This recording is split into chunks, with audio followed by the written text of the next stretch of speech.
Salut à toutes et à tous, bienvenue sur cette vidéo d'introduction aux lettres hébraïques. Vous savez, souvent quand on lit la Bible ou quand on entend un message à l'église ou ce genre de choses, ce qu'on fait c'est qu'on prend un passage biblique, on le lit et puis on réfléchit un petit peu sur ce à quoi ça nous fait penser, ce que ça peut nous apporter, et franchement c'est quelque chose de vraiment cool. En tout cas moi j'ai toujours lu la Bible comme ça et ça m'a beaucoup apporté. Mais en même temps, en lisant comme ça, il y a plein de passages dont on sait vraiment pas quoi faire en fait. Les passages de description, de construction du tabernacle par exemple, ou liste des généalogies, enfin il y a plein de choses comme ça où bon, moi perso ça m'apporte pas grand chose. Et c'est pour ça que j'avais envie de faire une petite série de vidéos où on étudie un petit peu la Bible mais sous un angle différent. Récemment, j'ai eu l'occasion de découvrir à quel point la Bible est unie et transmet un seul message, même jusque dans les plus petits détails. Par exemple, si on regarde les lettres hébraïques dans l'ordre, en fait, ça fait l'histoire du salut, depuis la création du monde jusqu'à la fin du monde, en passant par le sacrifice de Jésus. Et je trouve ça juste ouf.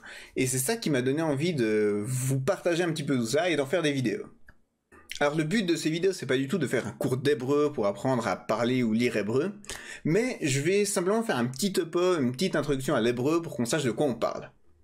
Alors vous savez sûrement que dans la Bible, il y a deux parties. Il y a le Nouveau Testament, qui a été écrit en grec, et l'Ancien Testament, qui lui a été écrit en hébreu. Et donc cet hébreu, il utilise un autre alphabet que le nôtre, c'est donc l'alphabet hébreu. Un truc aussi intéressant à noter avec les lettres de l'alphabet hébreu, c'est que des consonnes. Il n'y a pas de voyelles, donc quand les juifs ils lisaient le texte, ils voyaient que les consonnes, et ils savaient automatiquement, ils se rappelaient de quelle voyelle allait avec quel mot. Mais du coup, c'est que plusieurs siècles plus tard, que des gars qu'on appelle les massorètes, ils se sont dit, non, il faut quand même qu'on invente une notation pour se rappeler en fait de qu'est-ce qu'on doit lire.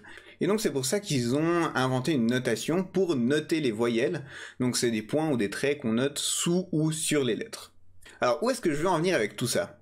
Il faut savoir que quand Dieu crée quelque chose, il fait rien par hasard. Et les lettres de l'alphabet hébraïque en sont un parfait exemple. Comme on l'a vu tout à l'heure, avec l'histoire de l'évangile qui se retrouve dans les lettres hébraïques. Et puis, chaque lettre hébraïque a aussi un nom, une valeur numérique, la forme de la lettre, tout ça, ça a aussi du sens et ça peut nous apporter quelque chose.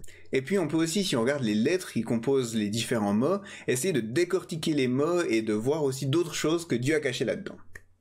Alors le but c'est pas du tout d'essayer d'inventer quelque chose de nouveau, mais essayer de lire la Bible avec un autre angle et de voir à quel point la Bible est quelque chose d'uni, comme on l'a vu tout à l'heure avec l'exemple de l'histoire de l'évangile qui se retrouve en fait dans l'alphabet hébreu.